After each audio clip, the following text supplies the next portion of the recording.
وَفِي السَّمَاءِ رِزْقُكُمْ وَمَا تُوعَدُونَ۔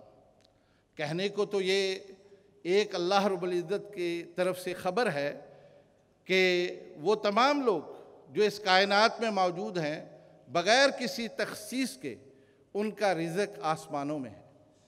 اب آسمانوں میں رزق ہونے پر ایمان رکھنا اور اس پر یقین کر لینا، یہی وہ نقطہ ہے جو شخص اس پر یقین پختہ کر لیتا ہے وہ آسمانوں سے اپنا رزق یقیناً حاصل کر لیتا ہے۔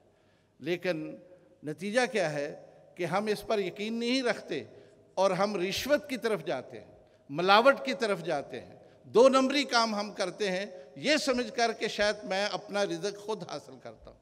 یہی وہ بربادی ہے، یہی وہ تباہی ہے جو اس وقت معاشرے کے اندر موجود ہے۔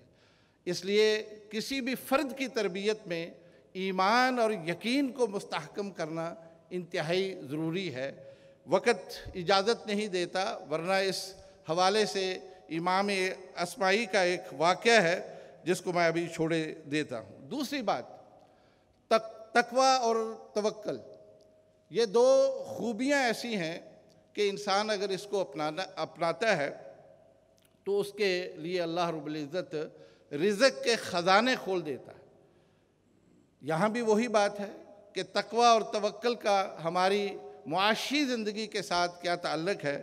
قرآن حکیم میں اللہ رب العزت فرماتے ہیں وَمَن يَتَّقِ اللَّهَ يَجْعَل لَّهُ مَخْرَجًا وَيَرْزُقْهُ مِنْ حَيْثُ لَا يَحْتَسِبُ، کہ اللہ رب العزت سے جو انسان تقوی رکھتا ہے، یعنی اس سے محبت کرتے ہوئے گناہ چھوڑتا ہے اور محبت ہی میں کوئی نیک عمل کرتا ہے، یہ جذبہ رکھنے والا انسان اللہ رب العزت اس کی ساری مشکلیں بھی آسان کرتا ہے اور ایسی جگہ سے اللہ رب العزت اس کو رزق دیتا ہے جس کا اس کو گمان بھی نہیں ہو۔